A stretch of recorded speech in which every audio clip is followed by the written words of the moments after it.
अद्भुत है गीत गोविंद।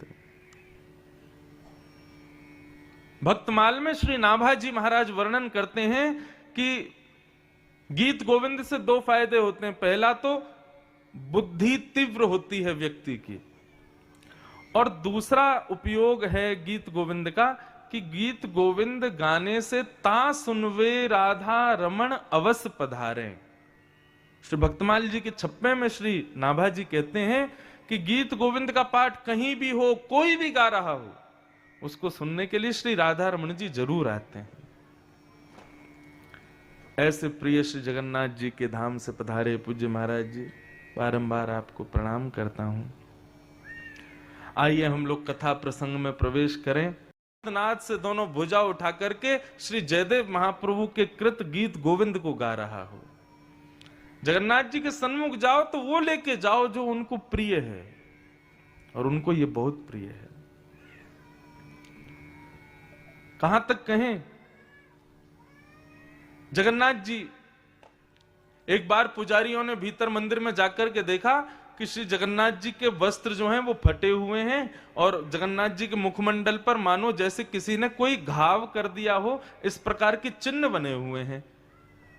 पुजारी जी ने जाकर के प्रणाम किया, बोले हे जगदीश, आपके वस्त्र कैसे फट गए? आपके मुखमंडल पर ये आकृतियां, ये निशान कैसे, मानो जैसे कोई कटीली वस्तु से काट दिया हो, ये ऐसा भाव क्यों दिखाई दे रहा है?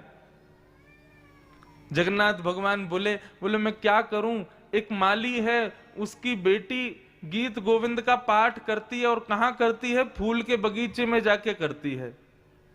अब फूल के बगीचे में जाकर के पुष्प तोड़ते हुए, फल तोड़ते हुए गीत गोविंद गाती है, तो गीत गोविंद सुनने के लिए मैं उसके पीछे चला जाता हूं।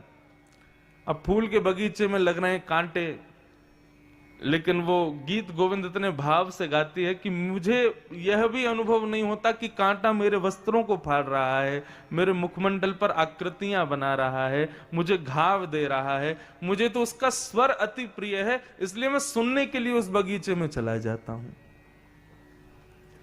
पुजारियों ने कृपा करके उस माली की कन्या को फिर मंदिर में बुलाया, और मंदिर में बुला करके उसको ये बात बताई। तब से उसको कहा कि आज के बाद तुम बगीचे में मत गाना है इसको। क्यों? जगन्नाथ जी को कष्ट हो जाता है। तुमको जब भी गीत गोविंद गाना हो मंदिर में आके गाना, क्योंकि गीत गोविंद व्यक्ति कहीं भी गाए, जगन्नाथ जी एक क्षण के लिए सही उस स्थान पर निश्चित प्रकट होते हैं सुनने के लिए। ये गीत गोविंद की सामर्थ्य है। So, Miss Eggos, why should we hire you? Well, के पुष्प तोड़ते हुए, फल तोड़ते हुए गीत गोविंद गाती है, तो गीत गोविंद सुनने के लिए मैं उसके पीछे चला जाता हूं। अब फूल के बगीचे में लग रहे हैं कांटे, लेकिन वो गीत गोविंद इतने भाव से गाती है कि मुझे यह भी अनुभव नहीं होता कि कांटा मेरे वस्त्रों को फाड़ रहा है, मेरे मुखमंडल पर आकृतियां बना रहा है, मुझे घाव दे रहा है। मुझे तो उसका स्वर अति प्रिय है, इसलिए मैं सुनने के लिए उस बगीचे में चला जाता हूं।